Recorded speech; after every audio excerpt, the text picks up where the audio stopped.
the key things to us is to figure out how to survive. Survive, I'm not saying the next 100 years or something. Survive means millions of years into the future. If we can do that, that's truly survival. We can travel to the stars. We can send and receive the messages. And but whether or not we can survive, we don't know yet. Sipping whiskey from a paper cup, you drown your sorrows till you can't stand up. And take a look at what you've done to yourself. Why don't you put the bottle back on the shelf?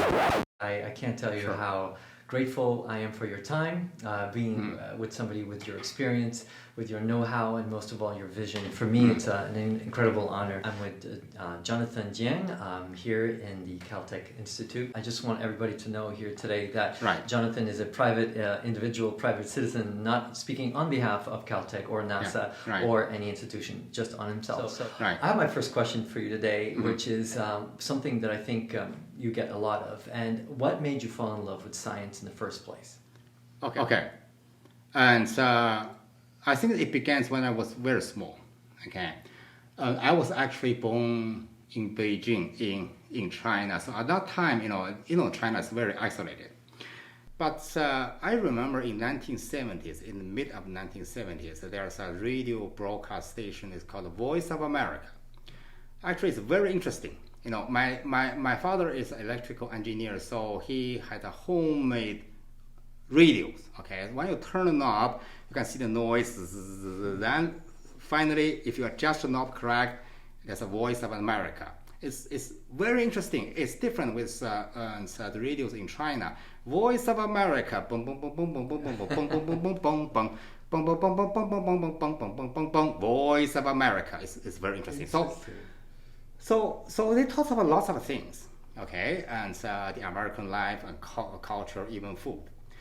But one day something caught my attention. It says Jet Propulsion Lab, okay, launched a spacecraft called Voyager. I think it's 1977, okay. Twice, okay. Once is roughly in the midsummer, another is in early fall. Launch again, okay. So, I didn't remember lots of things, but the one sentence I remembered, and later I found, maybe it's from Carl Sagan, I'm not sure. It says, the broadcaster said, no man are able to launch this mission without positive passion to the future. He's talking about that golden record. I recall said there's a different language and sounds. I said, oh, fantastic. That's now 1977. Now, and I was little. So later in 1979, I went to high schools, and early 1980s, I went to universities, and then I go to graduate schools and so on. I found one thing is interesting. Very often, there's a new pictures of planets, like Jupiter, Saturn, then later Uranus, Neptune. In late 1980s, it's beaming in, maybe in early 1990s, okay, and late 1980s, it started beaming in. So all those years, all the test book, the images of outer planets is from Voyager. I said, oh my God, this is interesting. It's the first time not only the planets, but also the moons of the planet. That's why I got interested. So I think, so I remember Jet Propulsion Lab. So I went to the graduate school. I still remember that. Okay, then 1999, I finally got a chance. Okay, so I applied the job and I come here and to work at the Jet Propulsion Lab. So I took a picture in front of Voyager spacecraft models. Wow, that's it. So I think that's the early start of when I get involved in science. That was the hook. That was the hook. That was the hook. The Voice of America. Yes, Voice of America. That's incredible. So I know you work for NASA in many different ways, but for many of us who don't know what NASA does, could you explain exactly what NASA does? Because we know it's related to space, but in all honesty, very few of us know what NASA does. Yes, NASA actually is a civilian space program, and the goal is to explore the space beyond the Earth. And also to seek the signatures of life outside the Earth, to see whether or not we are alone, is there any life outside the solar system, or within the solar system outside the Earth.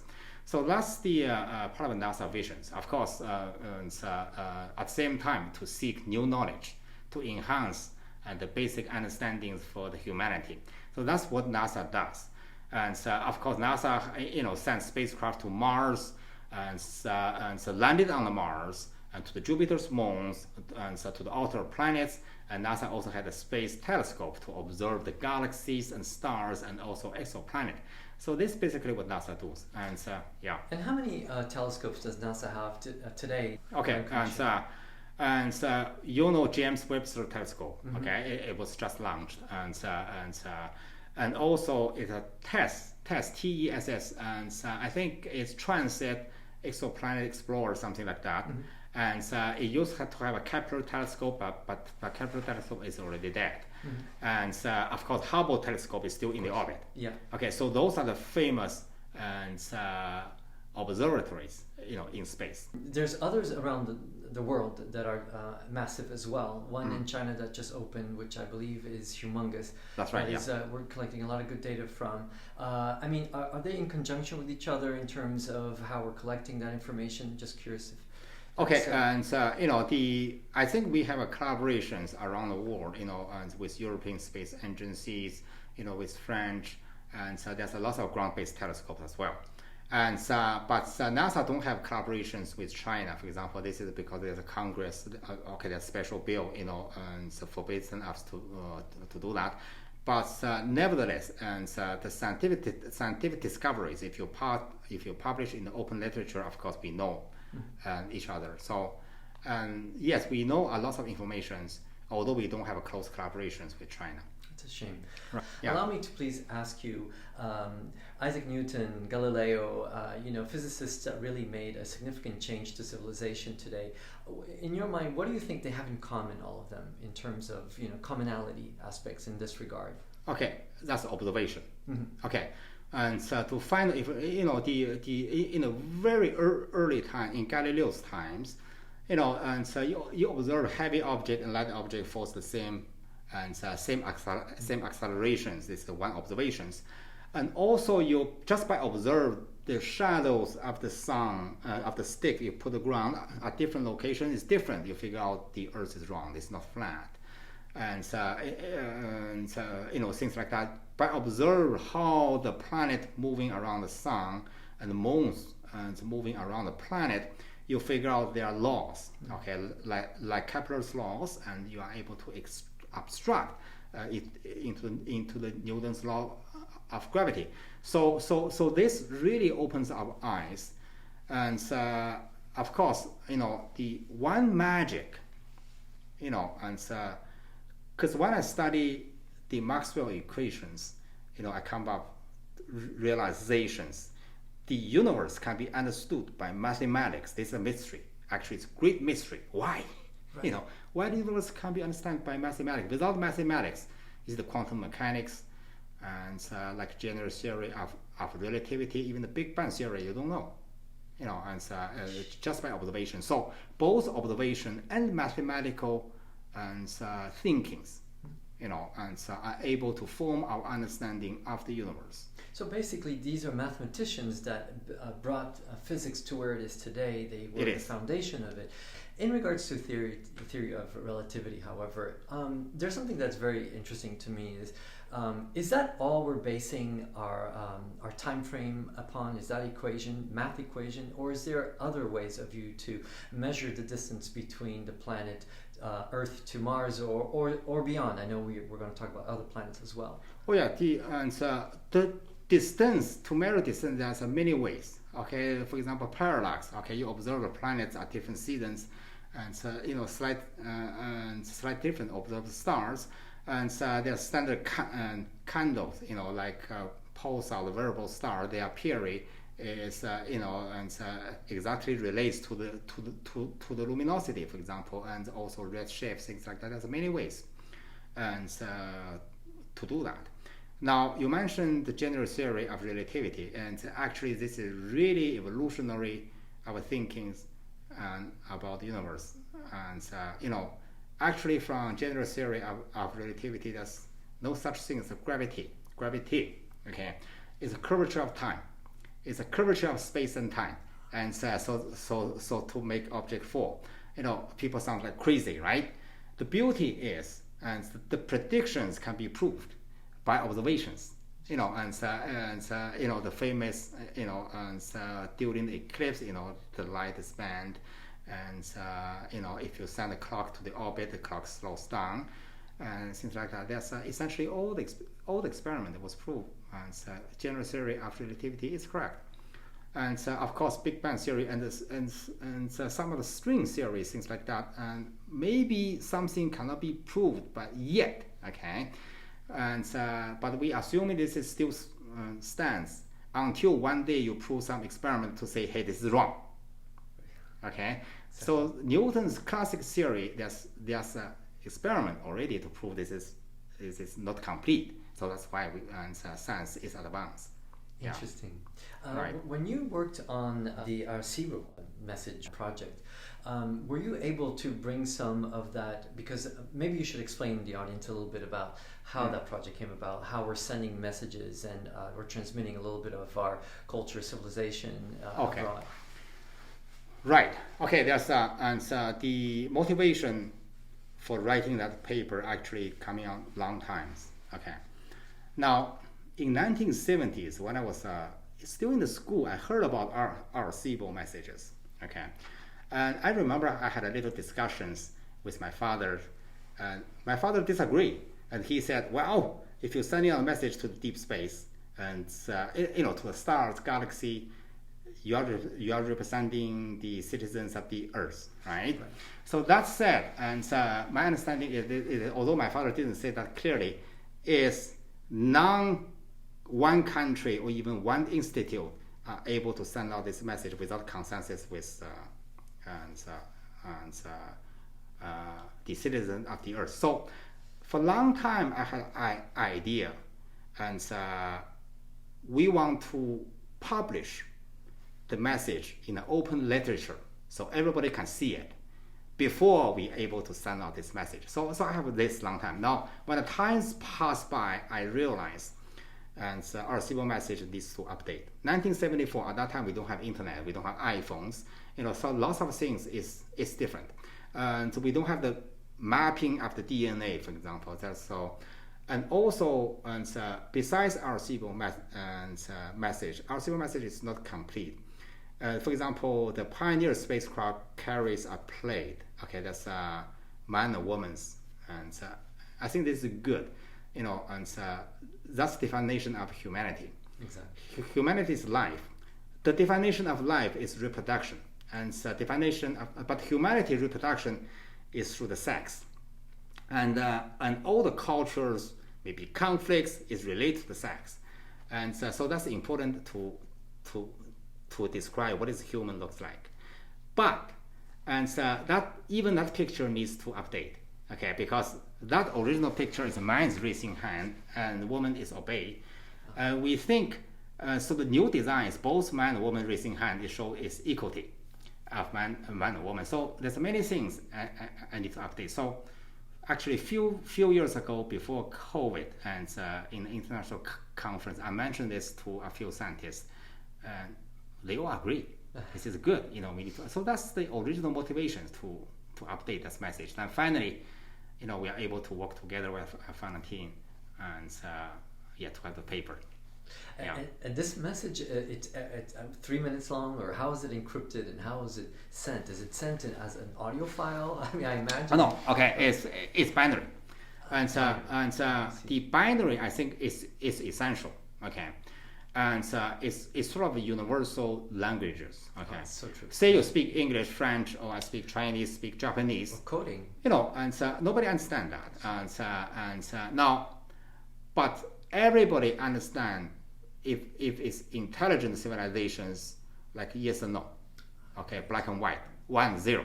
Okay, if you think deeply, our consciousness actually is formed by millions, maybe billions, yes and no's. Okay, am I sitting here? Oh yes. Am I talking to a person or talking to something or talking to a person? It is a camera. Oh yes. Okay, I'm going to have an interview with you here. So many yes and no come together. So AI is the same. AI is artificial intelligence or computer, okay, using binaries. If the structures are binary complicated enough, maybe consciousness will be arrived. But this is also a topic. And that said, we are using binaries, okay? If is in radio waves, okay? For example, if you define B is 0, B is 1, okay? Then you can B, okay? So that's how we send our signals, okay?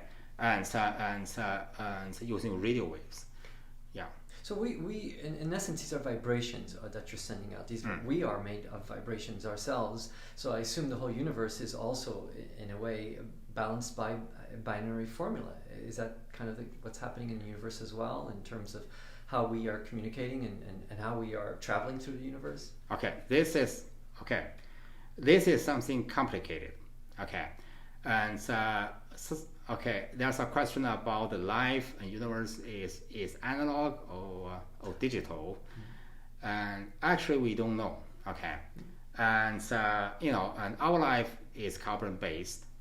And so if assuming the laws of physics, quantum mechanics apply the whole galaxy, if there's any other life in another corner of the galaxy, it should be carbon based, because silicon based is unstable compared to the carbon based.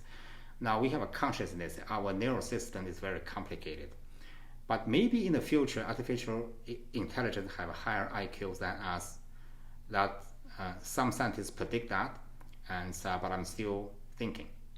Okay, and now there's still mysteries in the universe we don't understand. And I gave you an example of the Fermi paradox.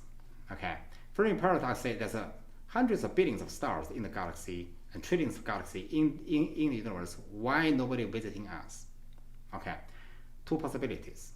Okay, the first possibility is we are alone, nobody else. Okay, if that's true, and maybe there's a 50% chance that's true. If that's true, in my view, maybe a good news, because if that's true, the universe seems to belong to us, and we have a future of many things to explore. Okay, this is one possibility.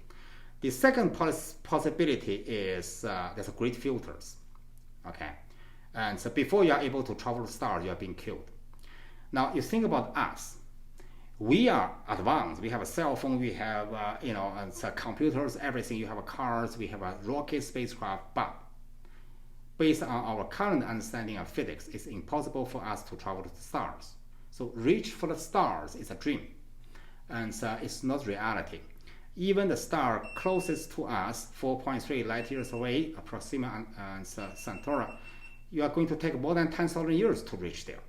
Okay, so that said, we are trapped on this tiny rock with limited resources. Okay, so, and whether or not, maybe next 200 years and 300 years, there's another person better than Einstein. He figured out how we overcome the speed limit of light. We can travel to the star just like that, new physics, and maybe not. Okay, but the essential thing is we need to survive for the 200 years or 300 years. Now, Steve Hawking, he used to give a lecture at Caltech. Steve Hawking think we have a maximum 1,000 years left, maybe only 200. Okay, because there's many things killing us. Okay, so there's a nuclear wars, climate change, AI, whatever. Those are filters. Yes, so that's the filter. So what is the great filter? So that's part of the motivation actually to write this paper. And last year, and before we start to draft this paper, NASA released a photograph of the Earth taken from the surface of Mars by the rover. Tiny dot, surrounded by the great darkness. Okay, you look at that, and actually on the surface of Earth, you look at Mars, it's tiny dot. Okay, so let's assuming there's alien beings able to travel to Earth, travel to this tiny dot, then they observe what the Earth looks like. Their conclusion is very likely to be humans are stupid, and because human behaves like children. Not only the individual behaves like children, country to country behave like children. Well, two countries are neighbors, okay? But one country believe that, and country believe that, they fight, they kill. Okay, they were instead, and so you can see, Middle East or in Europe, countries behave like that. And our leaders behave like children, and parties behave like children. They accuse each other. They forgot about good part of the other, only accuse the bad part. Okay, now, 3 months ago, Biden administration released a budget. Okay, if you look at the budget, it's astonishing. The budget to use to develop weapons to kill ourselves to preparation for the war, $773 billion. Budget for the National Science Foundation, few billion. For NASA, is $20 billion. So, and if you look around the world, all the countries look like that. You see Chinese budget, military budget more than 20 times. So that means the human beings spend most of the money, our intelligence, our resources, our personnel to work on develop weapons to kill ourselves. Now, last month, okay, there's a military parade in Russia. Okay, now next few months in October, there's going to be a military parade in China, October. Okay, and you look around the countries. Okay, they're doing that. When that happens, you see the children go step over the square. They carry weapons. Those weapons are not for hunting to kill animals, to kill humans. There's a trucks carries missiles, nuclear bombs. Now, the interesting thing is you look at those audience, those people watching the parade, they feel proud. Oh, so powerful. Our military pretty good. Yeah. Our country is great. But to alien observers, they don't understand because those people are watching something to kill themselves, to kill. Those weapons are to kill humans, but yet they feel proud. This behavior is children's behavior. Children's behavior. That's sad. And humanity had a very vulnerable behavior to kill themselves. So that's why if you check Doomsday's clock, the chances to have a global scale nuclear weapon is not zero, maybe 2%. Even in the peaceful time, 0.3%, but still. Think about that. If you buy the lottery ticket, you're not going to win. But if you buy the lottery ticket every day for thousands of years, you're going to win. Okay, so, and also climate change. Climate change may happen in the next 100 years. If you tell the politician, they don't care. They only care about next 4 years, next 8 years. Okay, but there's a really in danger. And how about the climate change reaching a tipping point, let's say now it's only 1 degree Celsius, maybe 2 degrees, maybe 3 degrees, and they will make civilization destroy. People say, no, so the chances that happen maybe is very low. Let's say it's very conservative. Let's say the chances is 5%. Now you go to airport, you buy a ticket, and the people tell you this aircraft has 5% chance to crash. You're scared. Yeah, exactly. But in the next 100 years, maybe there's 5% chance of a civilization will be gone. So those things you put together, okay, that's a great filter. The great filter is nobody else, it's us. Right. So whether or not we can overcome this, it's not scientific engineering problems anymore. It's maybe social science, maybe political science, maybe human behaviors. So this is upon us. And we actually are working on, besides the beacon in the galaxy, another project they call the message in the bottle. The beacon in the galaxy is we try to send out a message, okay, to most possible places, and where maybe there's civilizations, okay, and to broadcast we are here to say hello. And some people disagree. Hey, if this is dangerous to us, if you beam out, okay, somebody, if you found you here, they're going to come to kill you. Actually, most of the scientists I encountered, we disagree. That kind of thinking is children's thinking. Because humans behave like children, we kill each other, and we occupy, we just kill each other. So that's why we cannot survive long. Okay, that's great filters. If any civilizations in the galaxy, they can survive long enough, they develop, they can travel through the galaxies, they grown up. They never behave like children anymore. So they grown up. So Carl Sagan said, if we discover a signal from another civilization, it's good news for us. Why? Because we learn somebody survived. We can learn how they survived. We have a chance. Yes, we have a chance. So that is our thinkings behind that also.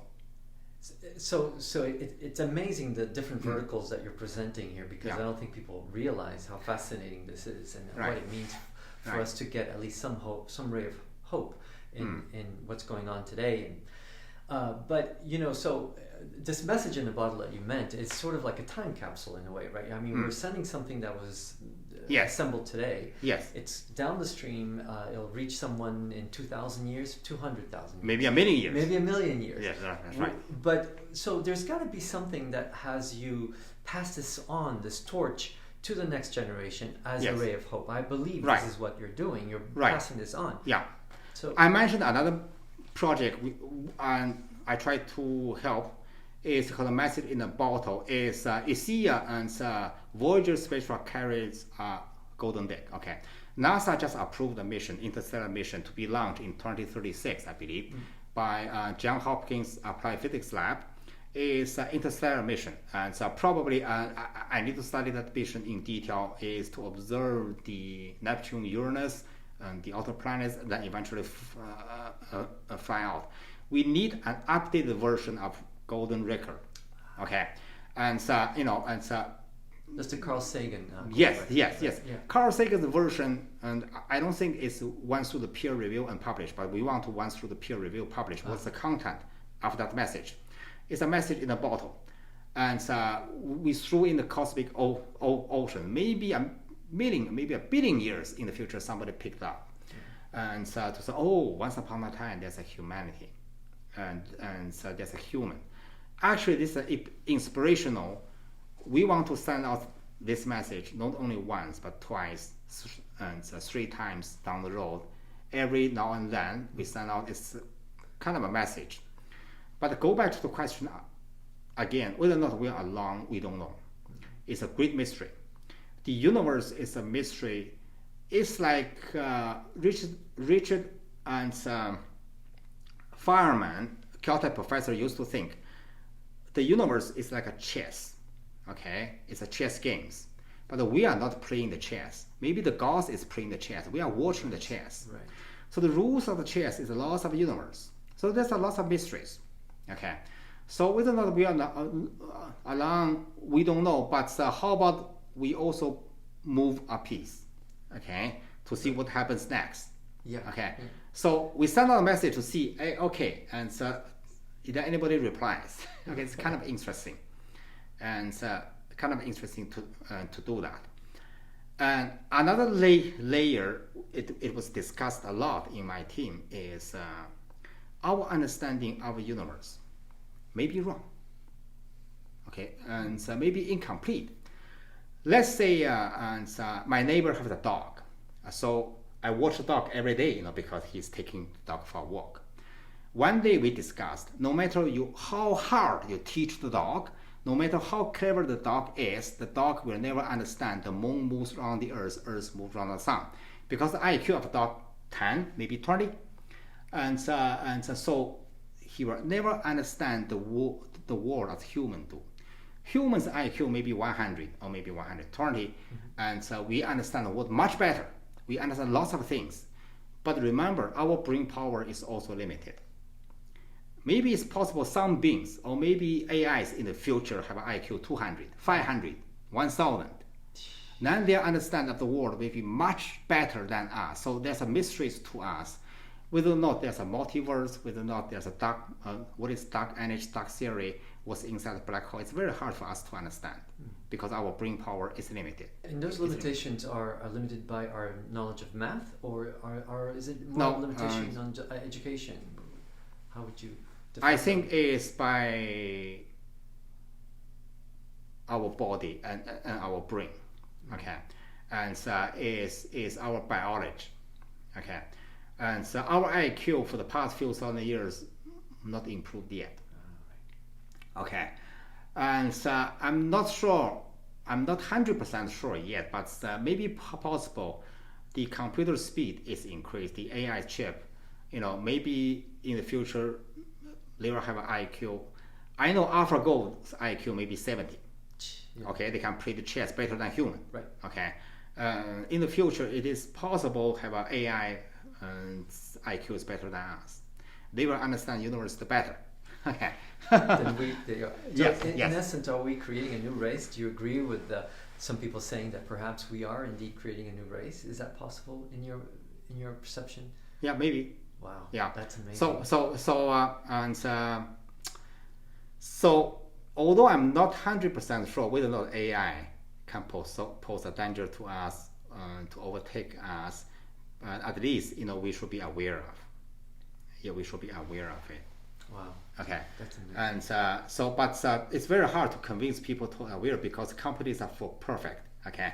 And so if AI, my assembly line doing better that job, increase my profit, and let's do it. Right. So that's the thing.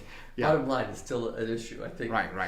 Yes. Okay. Well, I think you kind of already answered it, because if we were bringing a message of what we stand for in just one sentence to a civilization, an alien civilization, what would that be? I think you're saying it would most likely be math, correct? You're saying math is what you would bring. Yes. And yes, okay, because we in the Beacon in the Galaxy message, we teach them what mass we have. And humans have 10 fingers, but alien may have 6 fingers, right? And so we told them that we have the mass is 10 based, and it is mystery, and prime numbers, okay, and those equations, the basis to understand the universe. Now, if any civilization are able to receive this message because it's radio wave, they are able to decode that. They must have at least the scientific understanding as we have now. They are not like 5,000 years during the Roman times. Maybe there's a life, like human a few hundred years ago. They are not going to receive that. They don't have radio telescopes, yes. But once they have, they understand mass. It still takes 200 years to get somewhere, I assume, to anywhere, for this message to get anywhere. Yeah. And Steve Hawkins says we don't really have that much time where we can expect 200 there, 200 back. Okay. Yeah. So the best bet, I think, maybe we send this to Proxima b, and which is the closest stars, in 4.3 light years. Okay. And so there's a few good star candidate maybe within 100 years, 100 light years to us. Amazing. So that will be worth to try, but again, part of the motivation to write this paper is to encourage discussions, to promote people thinkings, and whether or not we actually don't have a detailed plans. NASA don't have a plans when to send this message. It just publish it, to the open literature. Well, I think your papers do a lot more than that. I think they're inspiring us. Thank you. Yes. The inspiration we're getting is, well, first of all, hope, which is something we really need right now. And I think at the same time, you're bringing us up to a whole new sphere that we didn't think existed. So it's exciting, I think, for anybody of any age who wants to get into, be it astrophysics or even my next topic, which will be the space station and farming in the space station. As you know, I'm involved in wine, but agriculture as well. So one of the things that is very interesting to me is how we're studying agriculture on Earth with the experiments we're doing on the space station, and also through other projects, Dragon and SpaceX, etc. So could you expand a little bit more on that for us? Okay, so that's related to the whole human expansion into the solar systems. And I mentioned that we are trapped on this tiny dog. So that's why we need to expand. You think about that. Our ancestors, 1 million years ago, they are in East Africa. Okay, if they always stay there, it's doomed. But they managed, to across the ocean to Europe, to Asia, to America, now become multi-continent species. That's how they survive. Exactly. Yeah. Okay, they boomed. Okay. Now, if we only stay on Earth, we are doomed. If in the future we build a base on the moon, we go to Mars, go to Jupiter's moon, then we can survive. Okay, but how to do that, we need to figure out. So you mentioned the agricultures on the International Space Station, that is necessary because there's no atmosphere on the moon. We have to build a moon base. And I actually have my student, they are looking towards how to design a moon base. No atmosphere. If you send astronaut to do that, it's very expensive. You have to have protective clothes, things like that. We are sending robots to do that. Okay, we are assembling all the parts on the Earth. Then third over there, the assembling is by the robots. Wow. We build a mother base first. When this is done, astronaut can move in. Then from the mother space, we build the two children's case. Okay, then when the time passes by, the two children's space becomes mother space, and again. So this is how it's possible to expand. And so if we move to the Martian atmosphere is not livable. How we develop culture to do experiment. There's a lot of thinking. We need to think actually now, and whether or not we are successful, actually is the question to my daughter, to my children's children, to the future generation, because future belongs to them. Right. Okay, so that's why education is about. It's good to inspiring them and to do this. Absolutely. And then the human can survive. Yeah, that's the key right there. It's like having enough education for us to find that attractive enough to teach others about it. Yes. And not just through movies. I think that, Right. although I did like Interstellar a lot, I found that to be fantastic. But interesting that we talked about Interstellar, because as a movie, the beginning of Interstellar was a planet that was dying. Interstellar talked about crop yields that were not growing, talked about pollution, it talked about war. I mean, there's a whole reason for us to almost leave the planet. That's how it started. I mean, obviously it's just a movie, but funny enough that in this day and age we're seeing signs of it right now. How bad is it in your view, because you study atmosphere? Yes, and there's a carrying capacities for each planet. Okay, and that means the planet can hold certain amount of population, certain amount of energy production, things like that. Okay, and but you can see the population increase is almost exponential. Okay, and also our development of technology is also exponential. Now, okay, I give you. I think I have another paper to do the projections when we can, to go to planet and stars, when we can reach type 1 civilization, things like people always ask how you can do that. Right. I'm telling you, it's not coming from the mind, it's from the data. So what kind of data? Okay, I give you a bigger examples. Now, the Earth is about 4.5 billion years old. Okay, the first simple life, single cell life arose maybe 3 billion years ago. It takes about another billion years to develop from single cell to the multi-cell, some complex life in the ocean. Billion years. Okay, and now it takes another few 100 million years until there's a life on the land, gradually move. Okay, and it takes a long time. Okay, now but the pace is going to be faster and faster. Now our ancestors start to walk maybe 1 million years ago. Okay. Now, but it takes 1 million years for them to develop skills for tools, to make tools, to set up fires. Right. Okay. Now, to develop language. Now, the earliest written language, maximum 10,000 years, maybe only 5,000 or 6,000 years ago. But since then, the pace is getting faster. Now, the language of mathematics may be developed about 1,000 years ago. Okay, the language of computer language, binary language, maybe developed maybe 100 years ago. Yeah. Okay, now the internet maybe 1990s. Okay, right. And the cell phone 10 years ago. Yeah. Okay, so you can see the speed of development is getting accelerating. That tells me from the math point of view, maybe something is unstable. If it's stable, it's going to be long time. Right. If it's unstable, maybe you go to a cliff. You are in a free fall. You are accelerating into something, maybe accelerating into a singularity. You don't know. Oh, so some people think, great filter is coming. You're accelerating to extinction. Okay, but it's no proof. It just say, but something is accelerating. Okay, so let's take the data. Look at the computer speed improvement or technology improvement. If that improvement and making sense, you can extrapolate that speed. Okay, you can look how fast humans go to the moon, go to the planets, and go to something like that. If that speed keep track, you can project, okay? And by 2038, we should land on the Mars, okay?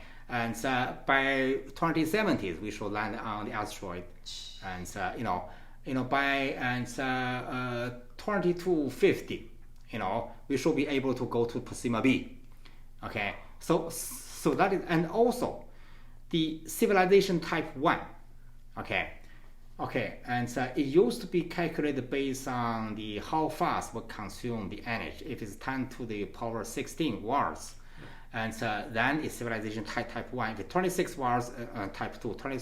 Now, but there's another layers of that, okay. It's not only based on how fast we produce energy. We need to protect ourselves also. Let's say we burn all the fossil fuels. Of course, we can increase energy consumptions, but we don't because of climate change. Okay, type 1 civilizations means we can make use all the available energy the sun provided to Earth, but also not destroy ourselves. We are in peace with the Earth. That type 1 civilizations. So in the paper published, we consider that. Okay. Type 2 civilization says not only on the Earth, we can live on the Mars, live on the Jupiter's moon, and so on. We can live any corners in the solar system. We make use all the available energy in the solar system, but we are in peace with the solar system. We're not going to destroy us. Okay. Type 3 civilization says we can travel to the stars. We can use all the energy available to the galaxy. Okay. Right now we are type 0.7. Okay. So we predict based on that data we have, probably by 2371. Okay. Type 3. No, type 1. Type 1. Okay. If we can okay, type 1 civilization says we are in peace with the Earth. We're not going to destroy us. But my student is working on another paper, try to use computer simulation to combine all the dangers facing us, like nuclear war, climate change, maybe AI, and also pandemic, to see whether or not humans are going to destroy themselves before we reach type 1 or after that. So this is also workable because we have data. Okay, but all the data is pointing towards acceleration. This is another layers of mystery. Another layers of mystery. There are more layers then to come. I mean, yes. Okay. You see because you factored in a new one. I mean, obviously, we knew some were coming, but there's AI, which is very recent. The AI is computer speed, and also storage of data. Mm.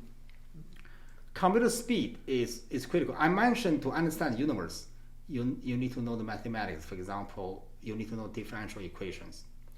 The reason we have differential equation is our computing speed is slow.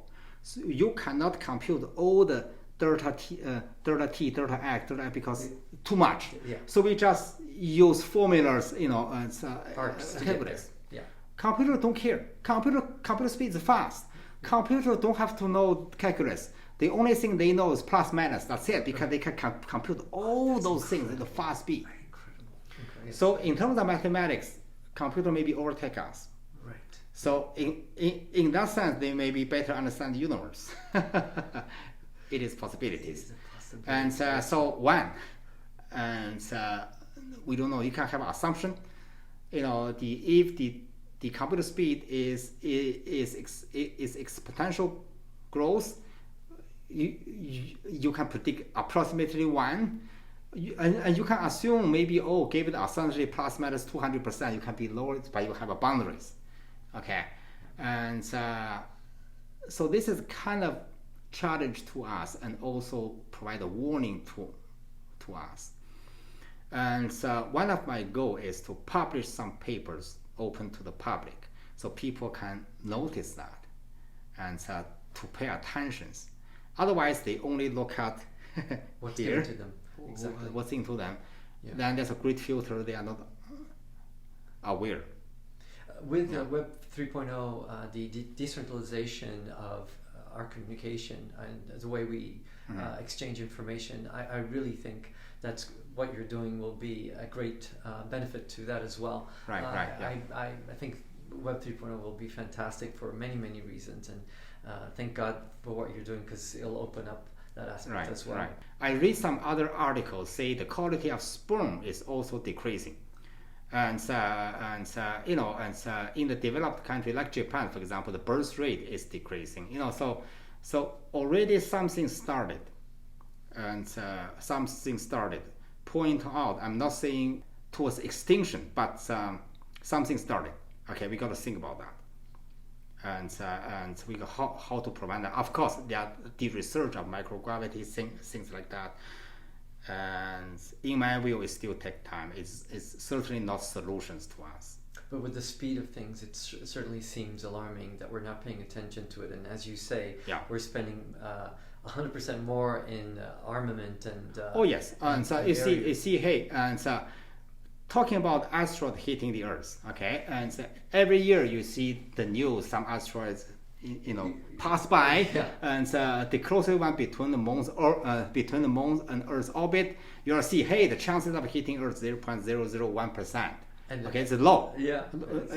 Well, nobody pay attention now. Right. Between the Mars orbit and Jupiter's orbit, there's billions of asteroids called asteroid belt. Okay, the Jupiter is moving around the Sun, Mars and Earth, so they provide a gravitational push and pull. So there are perturbations. So sooner or later, maybe some asteroid will leave the orbit, will hit the Earth. So the chances of hitting Earth is not zero. Now, I believe the technology exists today to divert any asteroid moving towards the Earth. But that technology has not been fully developed, tested, and validated, and also implemented. Why? No budget. Okay, let's say if you want to develop that technology and it costs $1 billion, Congress is not going to approve it. Now, if you want to build an aircraft carrier, 20 billion, approved. Yeah, exactly. So that's it. But on the private side, we're starting to see initiatives that are actually working. We know who they are, but I think that, so there might be a possibility where we don't have to rely on Congress, right? Yes. If that does happen, then there's a greater possibility we can work together with nations, because of the fact that now it doesn't matter what the politics are. Really, that's been the barrier. That's perhaps one of the filters we haven't spoken about, but ultimately, I think if we get into something where we can do it on a private level, then there's a lot of good that will come from that. Yes, that is great. I think, and just remember, we are citizens of the Earth. Exactly. We are making for our humanity. It's not making this country great, that country great. Right. That's truly children's behavior. It truly is, and I so agree with you when you said that if an alien were to see the state of mind that we're in right now, they would laugh. They would absolutely, and we would laugh at ourselves even 200 years ago if we look at what we used to do even then. But but it goes back to the binary aspect of it. We are made for destruction in a way. It is that self-destruction that in a way propels us forward. I don't know why that is. Why we must always be in a state of mind that is combative. But it seems to have been constant throughout civilization, always. So it is interesting, and if the universe is binary, where there is that happening, maybe that's the energy that flows between them. I'm not sure. Right. Okay, that's a good question. Actually, provoke good thinkings. And actually, we don't know. Okay, I would say this is mysteries, and the key things to us is to figure out how to survive. Survive, I'm not saying the next 100 years or something. Survive means millions of years into the future. If we can do that, that's truly survival. We can travel to the stars. We can send and receive the messages. And but whether or not we can survive, we don't know yet. I want to say that this is probably one of the most interesting interviews I've ever had, and I don't want to keep all of your time. I wish I could really. I would talk with you probably till tomorrow. But I want to kind of bring this into the scope of what I do a little bit, and back to the wine story of them growing, growing wine in space. And there'll be more about that in an article that I'm writing. The type of wine that they chose was Cabernet Sauvignon. Cabernet Sauvignon grows without water. In some places, it's a very resilient grape. Vines are just a miracle. They can grow in ice. They can grow in the desert. Incredible. So as a gift today, I brought to you, not for you to drink right now, but at home at your leisure, a red wine called Touriga Nacional, which is very comparable to a Cabernet Sauvignon. I have it here for you so that you can enjoy. Okay.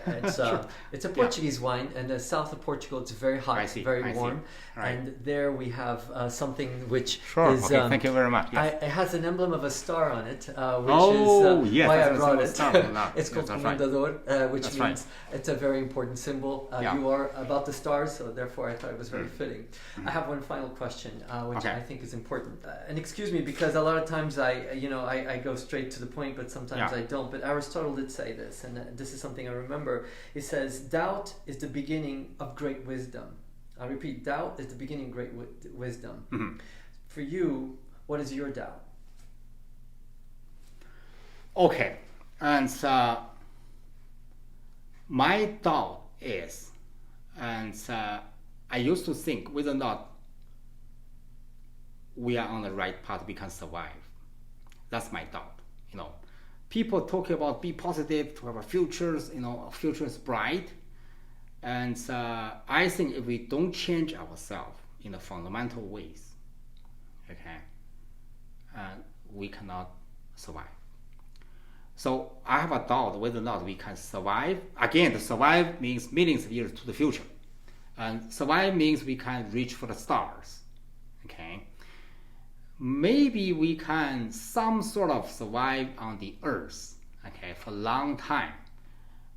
Maybe we are overtaken by AIs, and we lose motivation to travel to the stars. We lose motivation even to the science because AIs are smarter. They're taking care of us, And so this is a possibility, And people have positive views. Say, hey, one day we are going to be great, and we are going to, like Elon Musk said, we are going to go to the solar system and go to the stars. And so I doubt that is going to happen. So you mentioned the doubt means beginning of wisdom, and so I'm thinking about that. And so we cannot just wait for this to happen. And so that's the motivations, not only the beacon in a message paper, some other project I'm thinking, to find out a way how to avoid the great filter. How to avoid it. We need to start to thinking, although it's difficult. And to the point that we don't even know what is the great filter yet. But we got to think about that. Maybe one day we truly become wisdom. We can overcome this. We pass the great filter. Then the future is bright. Exactly. Yeah. Well, Dr. Jiang, I have to tell you, I'm blown away. I am so grateful that you've enlightened us today. I'm sure there'll be questions. And I cannot wait for the next paper, the other renditions you have. We still have so many years ahead, I hope, for humanity. Sure, you can call me or email me anytime. And thank you very much. Very much. Thank you. I appreciate it. Thank you.